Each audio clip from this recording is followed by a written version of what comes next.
Donc, bonjour à tous. D'abord, je voudrais vous remercier pour l'invitation parce que je suis très content d'être ici. Parce que déjà aussi, sur les deux présentations qu'on a entendues ce matin, il y a un tas de résonance avec ce que je vais raconter, donc c'est plutôt positif. Donc vous allez pouvoir vous-même remettre tout ça dans l'ordre. Donc je vais vous parler d'une expérience que nous avons donc à la Cité de l'Espace à Toulouse. Je vais peut-être d'abord, c'est pas tout à fait dans le bon sens quand même. La Cité de l'Espace, je ne sais pas si vous connaissez tous. Est-ce qu'il y en a parmi vous qui sont venus à la Cité de l'Espace? Bon, pas grave. Donc on est un large, alors Science Center, on va dire en anglais, parce qu'on n'a pas vraiment de traduction en français. Hein. Musée scientifique, parc scientifique, centre de culture scientifique, on ne sait jamais trop ce que c'est. On est un Science Center, on va dire. Donc avec des extérieurs, des intérieurs composés d'expositions interactives, que nous avons entièrement renouvelées en juin dernier. Donc 2500 m² de nouvelles expos permanentes. C'est 5 millions d'euros de projet, c'est en gros 4 ans de travail. Donc bon, la Cité de l'Espace, c'est vraiment complètement renouvelé. Donc voilà, différents objets, une Ariane, une station Mir, qui n'est pas la vraie station Mir évidemment, puisqu'elle est retombée en 2001, mais une maquette, modèle d'ingénierie, bon voilà, différentes choses. Donc déjà c'est important par rapport à ce que je vais raconter. C'est un lieu complexe, avec des intérieurs, des extérieurs, plusieurs bâtiments, plusieurs étages, plusieurs thèmes. Bon. Donc voilà ce que nous sommes. Et un public, et ça je vais beaucoup parler de public dans ma présentation, un public qui est majoritairement individuel. On a 60% d'individuels. Ce qu'on appelle les individuels, c'est majoritairement des familles qui viennent avec des enfants. Des enfants qui vont entre... Il y en a au moins dans la fratrie, un qui est entre 7 et 13. Ça c'est vraiment le cœur de cible. Et alors nous, on participe depuis bientôt 2 ans à un projet européen qui s'appelle CHESS.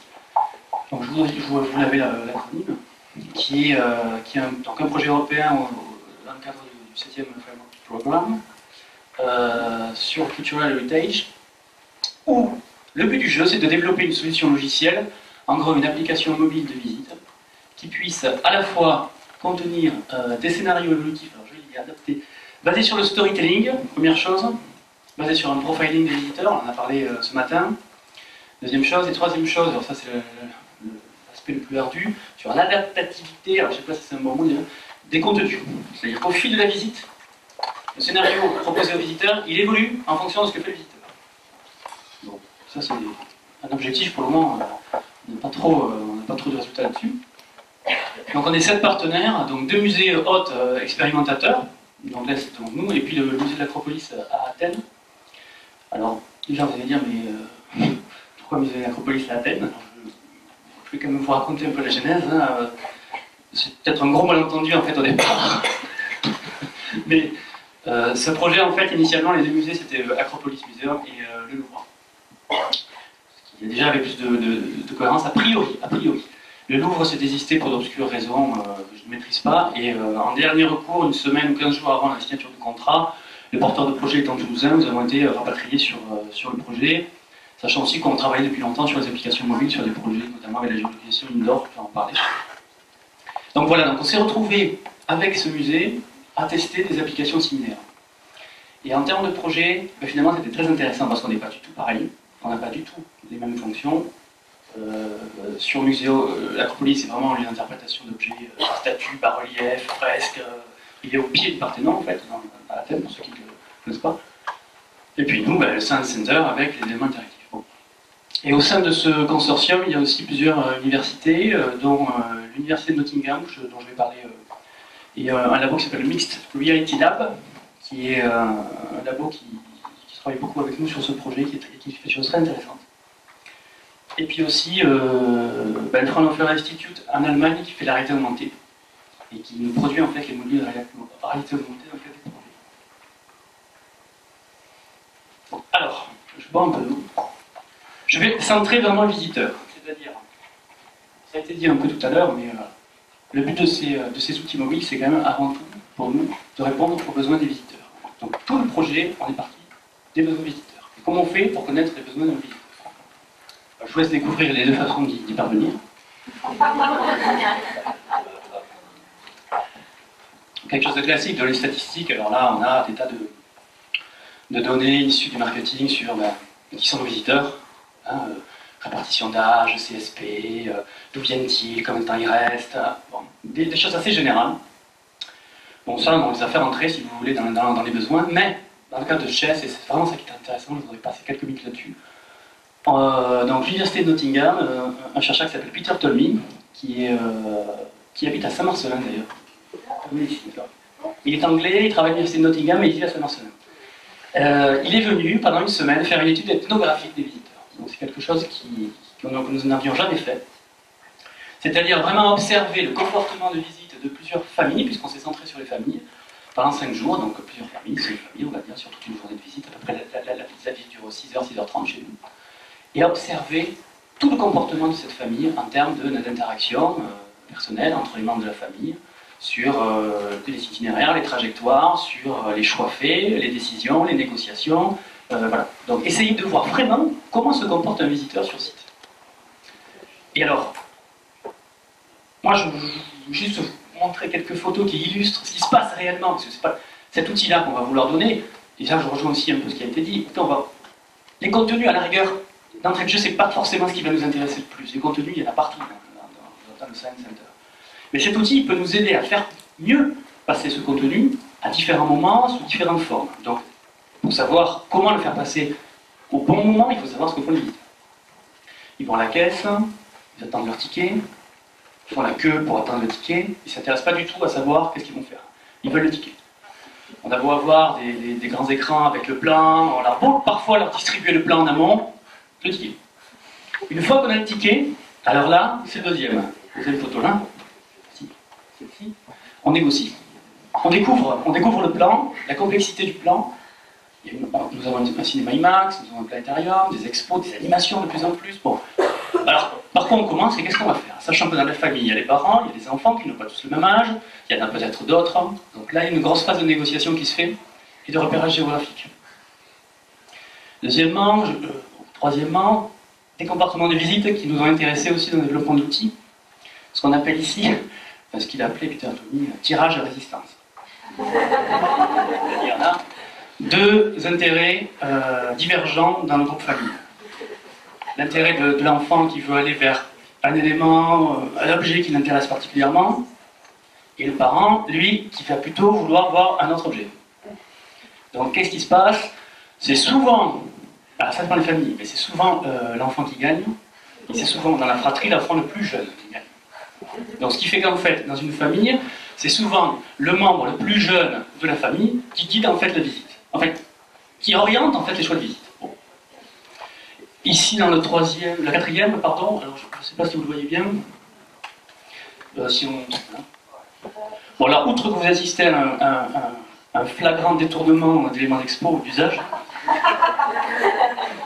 alors ça c'est un puits de gravité, vous mettez une pièce de monnaie, il tourne, la pièce tourne, et puis plus on s'approche de l'astre simulé, l'attracteur, la vitesse s'accélère. Donc là il est sûrement en train de regarder où il veut tomber sa pièce, mais on voit surtout la mer là-bas, qui est dans un mode de contrôle de visite. Là aussi. C'est-à-dire qu'elle a fait des choix, elle vient pour ses enfants, hein, et la plupart des familles qui viennent, alors là on va voir, on a fait un distinguo entre ces types de familles. Il y a beaucoup de familles pour lesquelles, alors, la large, la classe moyenne, bon, l'éducation c'est important, hein. On vient pour les enfants prioritairement. Et puis alors quand même on veut choisir ce qu'ils voient, hein. On ne veut pas qu'ils fassent n'importe quoi, on veut quand même qu'il y ait un bénéfice à la fin. Et donc on veut contrôler ce qu'ils font. Et donc on va aussi les tirer pour les amener vers des choses plus pertinentes. J'ai d'autres photos. Là je vous laisse découvrir.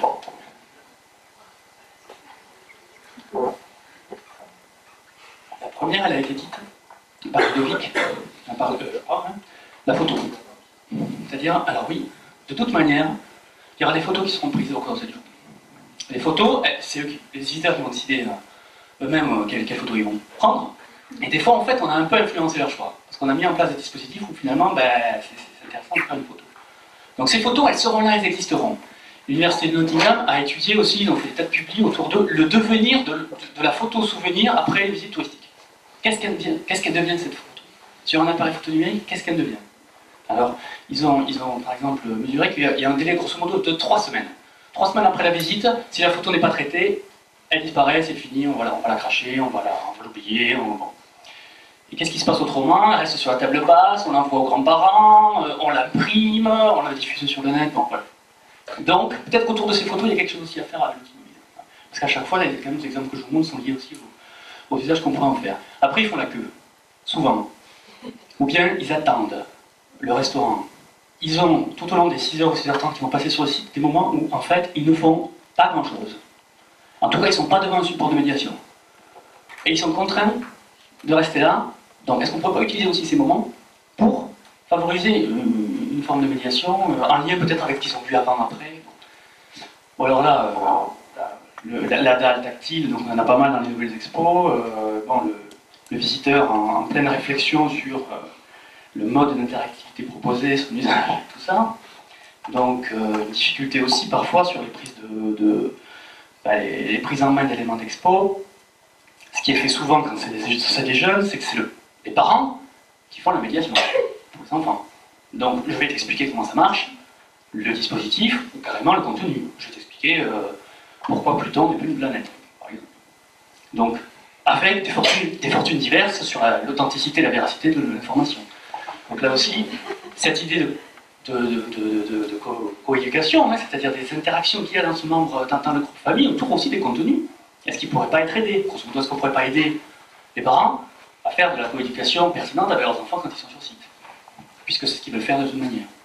Et puis après, la dernière image, c'est la médiation. C'est-à-dire, on a aussi des animateurs, des médiateurs scientifiques qui sont là, et qui agissent, qui font des visites, qui font des animations, des démonstrations. Et là, Peter Tolmie aussi a étudié ça, voir qu'est-ce qui se passe en fait, qu'est-ce qu'on entend en fait dans ces rencontres. Et là, évidemment, ce qui paraît, ce qui est vraiment mis en avant, c'est l'aspect humain, c'est l'aspect dialogue, rencontre. La personne de Roussillon qui disait, finalement, il nous demande souvent ce qu'il y a avant, ce qu'il y a après, ou ce qui est caché. En fait, c'est tout à fait ce qui ressort aussi de ces études. C'est-à-dire, on veut des conseils pour après. Alors maintenant, qu'est-ce que vous conseillez pour... parce qu'on a fait ça ce matin, donc... on n'est plus même dans le contenu, on est dans l'aide en fait, on est dans du service. Et c'est souvent autour de ce service aussi que la médiation humaine est demandée. Bon, c'est comme ça. Donc, une fois qu'on a fait cette analyse, on a essayé d'identifier des besoins prioritaires qui pourraient être comblés par une application mobile. Donc, un outil mobile, pourquoi faire? Donc, première évidence, et ça a déjà été dit aussi, hein, c'est le profiling.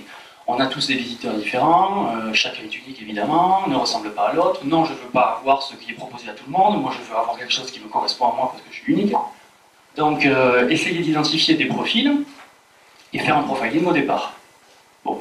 Donc là, avec l'Université d'Athènes, on a développé, donc ils nous ont, on n'avait jamais utilisé ça, on utilise donc cette méthode des personas, donc on identifie des personas familles, donc si vous voulez alors je pense que vous connaissez peut-être pour certains d'entre vous ces méthodes, qui sont identifiées, non pas un profil type, mais une espèce de visiteur virtuel qu'on fait exister réellement dans le projet.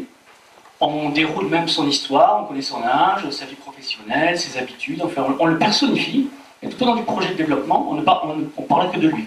On va parler de la famille Durand et de la famille Martin, mais on les connaît très bien. Et la mère de la famille Durand, c'est Céline. Le fils de la famille Martin, c'est Lucas. Il a 8 ans, il fait du foot. Et donc tout au long du projet, on pense à eux, en termes de visiteurs. Pour savoir comment ils vont s'approprier la chose. Là, on a vraiment les deux familles. On a essayé d'identifier, c'est-à-dire, fort contrôle sur l'éducation. Donc, ça se traduit comment? Ça se traduit peut-être aussi par le fait que cet iPad, ce smartphone, cette tablette Samsung 7 pouces, c'est peut-être les parents qui vont l'avoir aussi dans l'humain des fois, dans ce cas. Et là, on a un laxisme quand même plus général de l'objectif. Et là, c'est plutôt l'enfant qui aura la tablette, et là, on le laissera. Hein, et il fera ce qu'il veut avec. Donc, et là aussi, c'est quelque chose qui a été... que Ivermel a souligné aussi sur... On a deux comportements qui seront différents. On va peut-être leur proposer des scénarios différents. Alors ça, c'est très important. C'est comme vous l'avez vu, on a un site grand, spacieux, complexe. Vous avez vu l'image où on les voit négocier au départ, là, juste après la billetterie, où là, il faut des parts, il faut s'installer, il faut prendre du temps, parce que sinon, c'est compliqué. Donc, est-ce qu'on ne pourrait pas aussi utiliser les outils mobiles et les briques technologiques utilisables aussi avec ces outils pour régler ce problème. Donc nous, depuis 2006 même, depuis 2006, on a développé, ça n'avait rien à voir avec Chess, avec une société toulousaine qui développe les applications géologues indoor. On a développé un pilote. Alors là, on était précurseurs, mais on a regardé ça pour nous, c'est un peu dommage. En 2007, on a fait une espèce de jeu de piste géolocalisé entièrement dans le parc de la Cité de l'Espace. C'est une espèce de Pac-Man, en fait. C'est-à-dire qu'on avait, les visiteurs avaient en 1 heure à trouver 6 endroits différents dans le parc. Je dis Pac-Man parce qu'ils pouvaient détourner leur chemin pour aller prendre des bonus. Vous savez, dans la Pac-Man, on pouvait aller chercher les bonus, les fantômes. Enfin, non, pas les fantômes, justement. Pas les bonus. Donc là, il y avait cette possibilité aussi, chercher des contenus, arriver dans la zone chaude, donc identifier avec la géologue, ben là ils avaient un contenu, un film, quelque chose, un didacticiel, ou un contenu à découvrir, quelques questionnaires, des choses comme ça, avec une petite compétitivité, un score, du temps passé, et à la fin on leur imprimait leur brevet, résultat avec tout leur tracking, le chemin qu'ils avaient fait, la vitesse moyenne de déplacement et tout ça. Donc ça c'était en 2007. On avait à l'époque c'était des palmes. C'était des Pocket PC avec le récepteur GPS dedans.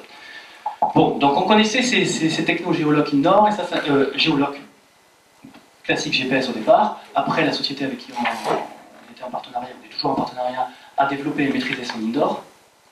C'est d'ailleurs une des seules à le faire. Je me tourne vers la Cité des Sciences, parce qu'ils connaissent un peu aussi. Donc voilà, donc ils maîtrisent maintenant la géologue indoor.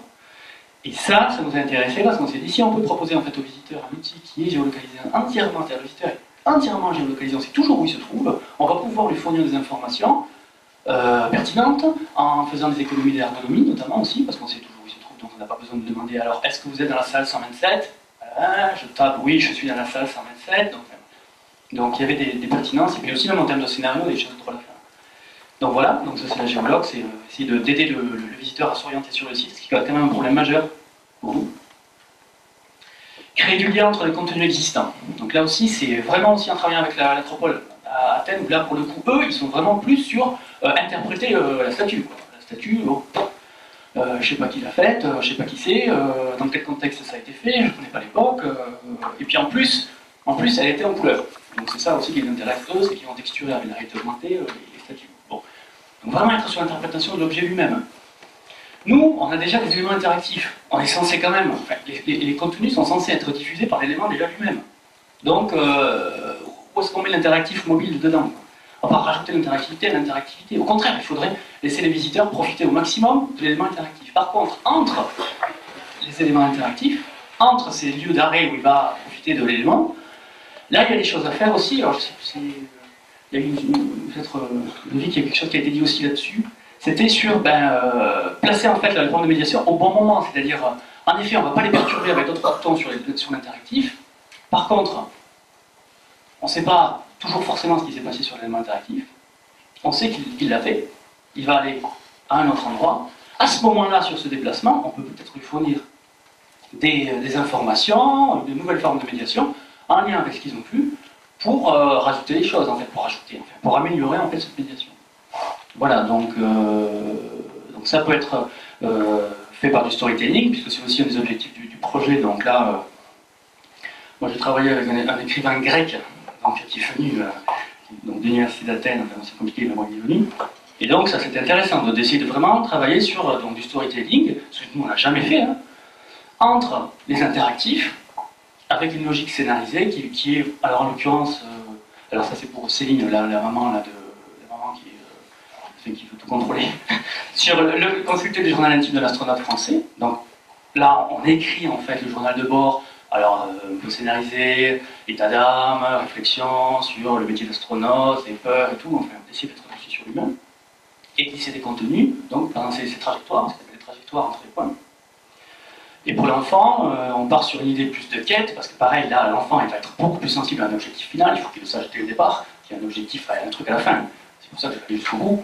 Et là, en l'occurrence, ce serait par exemple, alors là c'est tout un scénario, c'est l'écrivain, hein. C'est, alors il y a un astronaute, un journaliste qui vit, on va dire, 500 ans après nous, et qui revient sur Terre pour faire un reportage pour un journal sur comment à l'époque sur Terre on allait dans l'espace, qui a un regard complètement décalé bien sûr par rapport à ce qu'il fait. la station Mir, c'est une espèce d'ensemble de vérins, de poulons, de trucs qu'on fait, la fusée, bon, donc c'est assez rigolo aussi pour les gamins, et les gamins vont au fur et à mesure en fait collecter des informations pour l'aider à constituer la une du journal qu'il va éditer par la suite, pour lequel il travaille si vous voulez. Voilà, donc ça c'est le storytelling. Bon alors ça paraît plus évident, c'est-à-dire quand on est avec les objets, parce qu'on a quand même quelques objets, je ne dis pas une zone, objets. Donc la fusée, la station Mir, on a un vaisseau Soyouz qui sert, vous savez, aux astronautes pour aller dans la station spatiale. Maintenant il n'y a plus de navette spatiale, c'est fini, donc c'est peut-être capture qui permet de faire ça. On peut rentrer à l'intérieur, certes, mais bon, après l'objet n'est pas interactif. Donc là on peut, avec la réalité augmentée, classiquement je dirais, ajouter des informations pertinentes sur l'utilisation de ces objets. Donc là, donc ça c'est le Front de Phare Institute qui fait ça. Et puis après, alors ça je trouve que c'est quelque chose d'intéressant, c'est, comme on l'a dit, la visite elle est toujours perturbée par des tas de facteurs extrinsèques, hein, les enfants qui tirent partout, la poussette, les WC, bientôt il y a l'horaire de l'IMAX, il est marqué. Bon bref, donc il y a des choses qui se font, on n'a pas le temps de tout voir sur site. Il y a le côté asynchrone, c'est même pas pendant la visite et après la visite, c'est au cours même de la journée. C'est-à-dire que comme j'étais en train de lire quelque chose, de faire quelque chose d'intéressant, de voir une vidéo intéressante sur le Soyouz, et puis ma fille m'a tiré là, et puis j'ai pas pu voir la fin. Pourtant, je trouvais ça intéressant. Comme en fait, on sait que l'outil sait que vous étiez là, il peut mettre en mémoire cette vidéo ou un contenu complémentaire mais lié à ce thème que vous allez pouvoir voir en attendant votre steak frites qui va arriver au resto. Parce que là, vous êtes disponible pour ça. Et du fait aussi, quand on étudie les visiteurs, ces moments morts, ils les utilisent beaucoup sur les docs qu'ils ont. Donc pourquoi ne pas, en fait, leur permettre de prolonger la visite, mais déjà sur site, sur ce qu'ils ont raté. Et puis, ça aussi, je trouve que c'est une idée très intéressante, c'est Nottingham, puisque c'est vraiment leur truc, là, c'est générer et organiser des souvenirs de visite. Des souvenirs de visite, il y en aura. Il y en aura, c'est surtout des photos. Donc, puisqu'il y en aura, comment en fait les utiliser, les organiser pour qu'elles portent du sens, ensuite, après la visite. Donc, justement, ça, c'est un peu aussi l'idée de la une du journal dont je parlais, c'est-à-dire que ce storytelling qui va donner une mission à l'enfant pour constituer, si vous voulez, les contenus de la une d'un journal qui paraît dans 500 ans, il y a des photos dans ce journal, dans cette une. Et ces photos, c'est lui qui va les faire, c'est les photos que lui-même va faire. Parce que dans le scénario, on va lui demander de faire des photos à tel ou tel endroit. Et ces photos ensuite vont être insérées dans cette maquette de une de journal, que lui personnalise évidemment, parce qu'à un moment, évidemment, il est sur la photo. Et après ça, il va pouvoir le récupérer et avoir par cet intermédiaire une espèce de résumé d'une part de ce qu'il a fait lui, en termes de visite, et un peu de contenu, c'est-à-dire les grands messages sur Ariane, sur comment on fait pour être astronaute, sur tout ça. Voilà, donc du coup, alors on a fait un premier test qui n'était pas... certains étaient là d'ailleurs pour ce test ici. C'était 31 mai 2012, parce qu'on a hébergé cette année le congrès des musées scientifiques européens qui s'appelle le réseau Excite. Il y a eu 1000 congressistes qui sont venus à Toulouse pendant 3 jours, fin mai début juin. On a testé avec une quarantaine de personnes venant issues des musées. Les premiers iPads, bon alors il y avait des tas de trucs qui ne marchaient pas. Très clairement, déjà il y a un gros problème, c'est le reflet en extérieur, l'effet de miroir. Hein, donc déjà, bon, on est en train d'essayer de voir si c'est pas d'autres formes d'autres outils, en fait, d'autres plateformes qui seraient utilisées. Et puis parallèlement à ça, si vous voulez, parallèlement au projet de Chess, qui nous, c'est un projet R&D, nous on n'est pas trop quand même dans la R&D en fait, on est plutôt dans les logiques de production, et même les temporalités sont pas les mêmes en fait. Donc nous, on profite de ce projet pour apprendre des choses, pour découvrir, pour se poser des questions, pour avoir des retours d'expérience, des évaluations faites par des gens qui savent faire des évaluations, parce que ça c'est le problème aussi pour nous en général. Et parallèlement à ça, on a pris la décision de développer une appli, donc Cité de l'espace, d'aide à la visite, mais qui sera, si vous voulez, géolocalisée extérieur et intérieur. Ça y est, c'est décidé. Ça veut dire qu'on a mis des émetteurs Wi-Fi à l'intérieur des pavillons d'exposition pour faire la triangulation, ça marche comme ça, pour géolocaliser en indoor. Et avoir, si vous voulez, une espèce d'application de base qui est très orientée service. Cet outil-là, c'est une espèce d'assistant intelligent de visite qui va permettre à des familles d'optimiser leur temps, d'aller voir ce qui les intéresse, de pouvoir donc voir au bon moment ce qui les intéresse, comme on l'a dit tout à l'heure. Voilà, on va pas aller trop dans le storytelling pour cette appli-là pour le moment. On va pas aller dans la réalité augmentée parce qu'on n'a pas, on n'a pas budgété tout ça, on va dire. Mais on aura une brique de base, en appli, qui va permettre ensuite de rajouter comme ça des briques additionnelles sur voilà, des modules de réalité augmentée, des thématiques de visite supplémentaires. Voilà. Donc ça, normalement, c'est printemps 2013, et ce sera Android, tout un iOS, et puis les tablettes, parce que aussi, bon, c'est l'outil, la plateforme du visiteur, mais c'est aussi, on espère pouvoir aussi en louer aux visiteurs, en fait, hein, des petites tablettes, les 7. Voilà.